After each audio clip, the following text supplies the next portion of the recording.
Olá, mais um papo pra gente grande. E hoje a gente vai falar sobre como é difícil para as pessoas dividirem conhecimento. Nos meus 20 anos de RH, uma das coisas que eu mais ouço é que a gente não tem sucessor para o meu cargo, de que eu não tenho pessoas que estejam qualificadas para assumir aquela posição, porque ninguém sabe o que fazer, só aquela determinada pessoa. Se a gente for pensar da onde vem o conhecimento, né, da onde vem esta relação, a gente começa a ter contato com novos conhecimentos desde a infância, mas é sempre num processo de absorção do conhecimento e muito pouco da retroalimentação do conhecimento. Então a gente aprende em casa, a gente aprende na escola que existe uma figura que passa o conhecimento para a gente, mas muito poucas vezes esta figura diz o quanto aprendeu com você, ou te deu espaço para que você dissesse como você via aquele conhecimento. Então, nas escolas, a gente não estimula este ambiente de aprendizagem no modelo tradicional. Quando a gente vê isso, é um luxo, onde as crianças podem ter exemplos, né, de como elas trocam conhecimentos. Porque a gente vê muito na parte digital, né, que as pessoas usam grupos para pensarem juntos. Quando a gente vai para as organizações, a gente adiciona a essa falta de traquejo, né, e de vivência na troca de conhecimento ao conteúdo competitividade.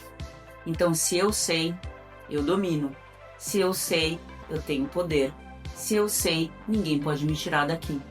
E a gente esquece que se você sabe, que se você está sentado ali e só você sabe, qual é a sua chance de sair dali em pouco tempo? E a gente tem muitos gestores, muitos líderes hoje que não olham com foco para essa questão. Inclusive, que estão há 6, 7, 8 anos na posição e que não tem um sucessor. Isso porque a gente tem muita dificuldade de abrir a nossa caixinha de conhecimento e ser generoso conosco e com o mundo.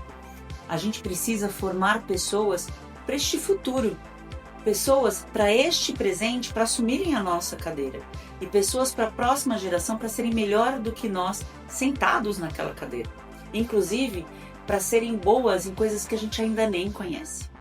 E a gente está falando de 2 tipos de conhecimento: o tácito e o concreto, né? O tácito é o que a gente tem, que são as nossas habilidades, né? Como é que eu divido com o outro a minha leitura de ambiente? Como é que eu divido com o outro a minha agilidade, a minha gestão, as minhas competências softs, né? Que a gente chama de soft skills, as competências que são de comportamento. E as outras, né, que são concretas, são as técnicas, são aquelas que a gente divide como se faz a planilha de Excel, como se faz um PowerPoint, como se faz um processo, né? Isso que a gente divide. E dentro das organizações a gente tem muita dificuldade disso, principalmente por questões individuais e coletivas.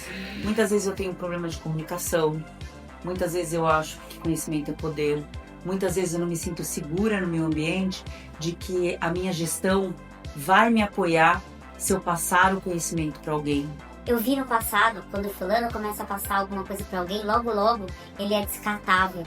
É como a gente tinha medo das máquinas antes, né? Mas a gente viu que as máquinas vêm e que a gente vai assumindo outras posições. E também uma questão de ambiente.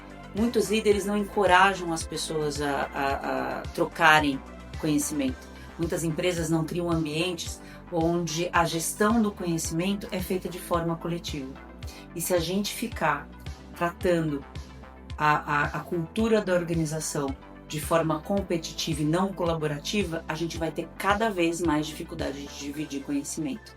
A gente vai ser pouco generoso.